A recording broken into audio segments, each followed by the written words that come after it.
C'est le meilleur rapport prix-performance. La qualité, c'est vraiment incomparable. En hiver, la maison reste chaude tout de suite. Dès la première journée, j'ai baissé mon chauffage de 2 crans, vous imaginez? Et alors pendant l'été, il y a eu la canicule, on n'a pas senti les coups de chaud, la maison elle est toujours restée à la même température. C'est quand même incroyable au niveau confort. C'était le choix évident pour notre rénovation, car c'est un isolant écologique et biosourcé. La ouate de cellulose est un isolant écologique composé de papier ignifugé. Sa fabrication est française dans le département de la Vendée. Ces ballots de journaux sont tout d'abord réduits en fibres qui combleront chaque interstice pour éviter les ponts thermiques.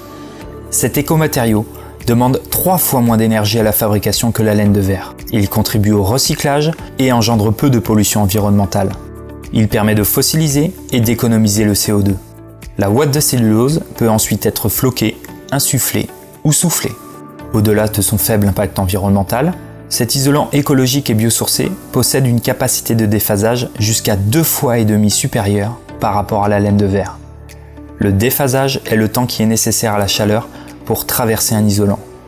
Dans ce test, fait sous le contrôle d'un huissier de justice, nous avons pris 25 cm de ouate de cellulose et un panneau de 25 cm de laine de verre qui sont chacun chauffés par une même flamme à 600 degrés.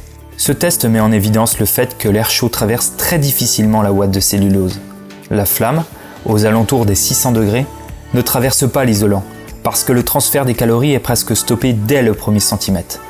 C'est la nature et la densité de la ouate de cellulose qui ralentissent de manière très importante le transfert des calories. La laine de verre soufflée, qui est 2 fois moins dense que la ouate de cellulose, laisse passer plus facilement la chaleur, car sa capacité thermique est plus faible et ses fibres s'opposent moins à la convection. Cela est en défaveur de la performance de l'isolation. La ouate de cellulose, grâce à sa capacité thermique élevée et ses fibres resserrées, s'oppose au phénomène de convection et de conduction. C'est donc un isolant très efficace en hiver, comme en été.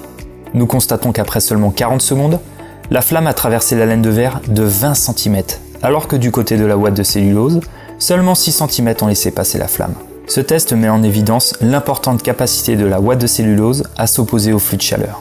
3 phénomènes forts sont mis en avant: une très faible conduction thermique, la coupure de la convection thermique et sa forte capacité de déphasage. L'effet de masse contribue également au déphasage. En effet, pour isoler 100 m², la masse de la ouate de cellulose est de 900 kg, contre seulement 350 kg pour la laine de verre. C'est parce qu'il y a plus de matière qu'il y a plus de déphasage. Grâce à une capacité de déphasage élevée, la ouate de cellulose joue le rôle d'un bouclier thermique qui va permettre d'arrêter le cycle jour-nuit en maintenant une température stable durant 9h36, contre seulement 4h03 pour la laine de verre. La ouate de cellulose est un véritable airbag thermique entre votre température intérieure et l'extérieur, quel que soit le climat, chaud ou froid.